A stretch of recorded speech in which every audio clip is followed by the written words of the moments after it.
Welcome to the Financial Edge. I'm Erin Kennedy. The one money move that could add years to your nest egg. Today's guest, Chris Hoffman. Chris is the founder of Hoffman Financial Group, an Atlanta area firm that focuses on preparing people for a successful and happy retirement. Chris is also the popular radio show host of Money Unleashed, and Hoffman Financial Group is the official partner of the Georgia Bulldogs.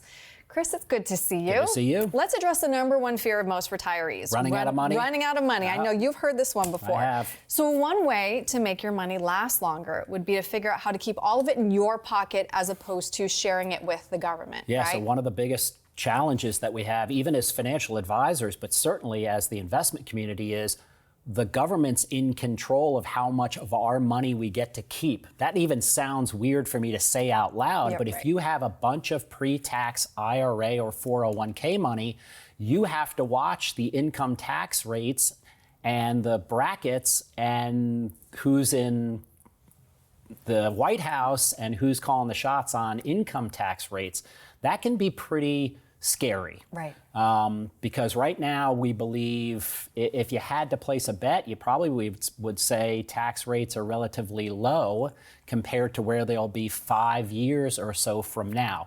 So that's a big time concern. So we work with our clients on generating tax-free income and tax-free investment buckets. There are many ways to do it, and we're talking about Roth conversions right now. So Roth is that big word, but there are multiple ways to do it. One way would be to convert your pre-tax IRA money to a Roth. You want to do that in pieces to not jump your tax bracket and cause a tax burden or problem. The other way to do it is to do a backdoor Roth. A lot of folks make too much money to contribute to a Roth IRA, but you can contribute to a regular IRA. Do not deduct it from your taxes and then convert it to a Roth. That's a great way to do it. You can also buy life insurance and use that as tax-free income in your lifetime. Not a Roth, but cash value life insurance is also a tax-free tool, because life insurance death benefit is tax-free, but you can use part of that during your lifetime as a tax-free income stream. So those are some of the ways that we work with our clients on getting out from underneath income tax. I don't believe anybody who's retired should have an income tax bill. I don't know why the government continues to tax them at an income rate. Capital gains would be fine, or tax-free only.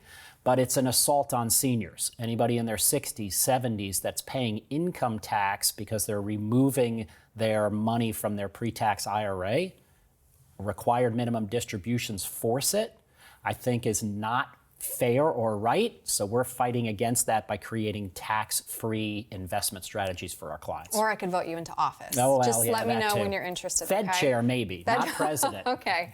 You know, it's interesting that we talk about Roth conversions because I feel like they are in the headlines everywhere. This was a recent headline from the Wall Street Journal.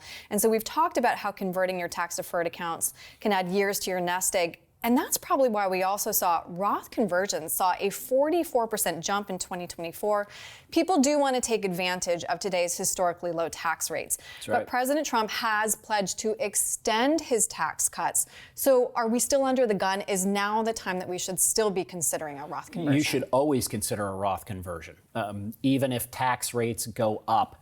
Because one of the interesting parts about our tax brackets right now is there's a bracket that goes from 22%, the next bracket up is 24%.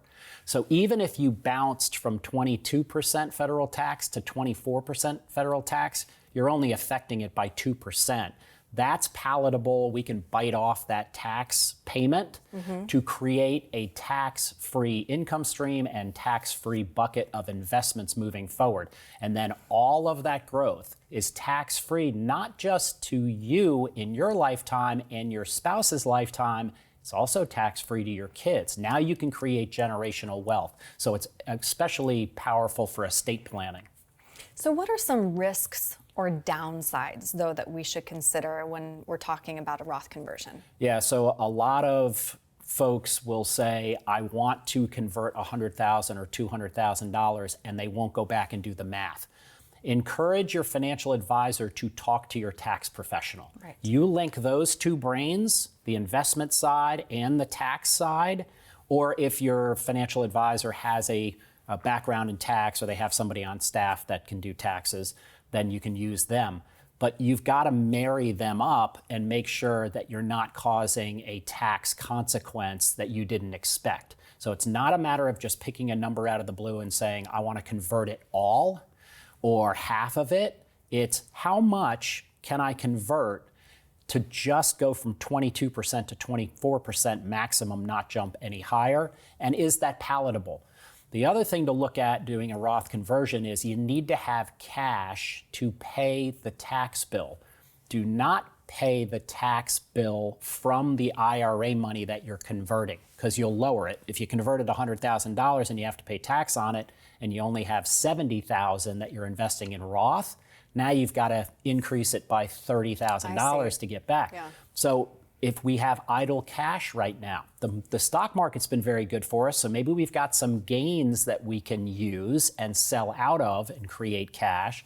Or interest rates have been pretty good too. So if you've got money market and you're thinking, I've got $100,000 or $200,000 sitting in the bank, and now interest rates are coming down, maybe use some of that money to pay the tax bill on converting to a Roth.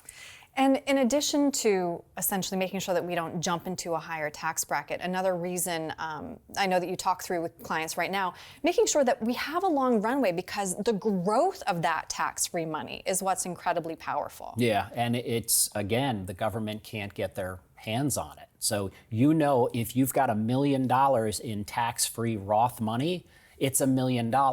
If you have $1 million in pre-tax 401k or IRA, it's more like $700,000. That's a big difference. So you definitely want to fill up that tax-free bucket as you move into retirement or you're in your first 5 years or so of retirement. So that conversion theoretically could take place over 5-10 years. And I believe it should. I don't believe anybody should take a massive amount of their 401k pre-tax and convert it all in the same year. And I know tax rates are relatively low, but you don't want to jump from that 24 bracket up to 30+%.